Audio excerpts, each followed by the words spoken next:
Ez volt az első, amit feldobott a kereső, férjem keresett és talált.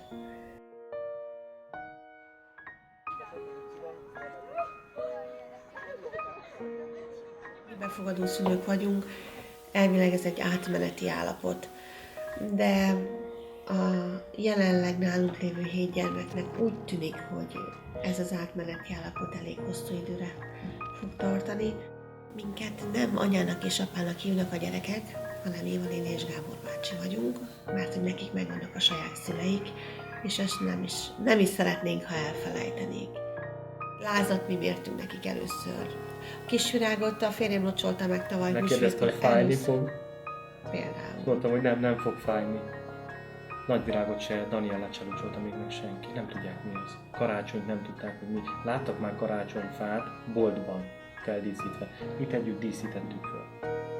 Névnapjukon, a születésnapjukon nem volt még köszöntve. Nem. Csak a Dominik, a többi gyerek. Ő nem. Tehát a Dominikon kívül nem. Ez az idő és a figyelem. Ez a kettő, nincsen semmilyen olyan módszer. Ez az emberségen múlik, hogy én akarok-e neki segíteni, vagy nem. Ha kellő időt szánok rá, akkor sikerül.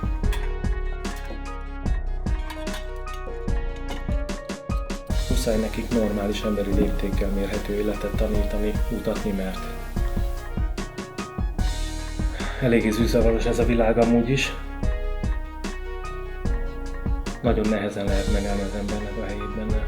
Gondolom, ha nincs segítség, akkor meg szinte lehetetlen.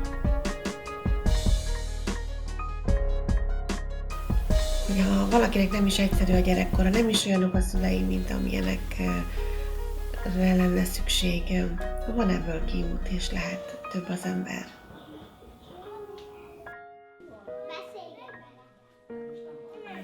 Anyukáknak üzenhetnék és tanácsot adhatnék anyák napjára, figyeljenek oda a gyermekeikre és a jeleikre.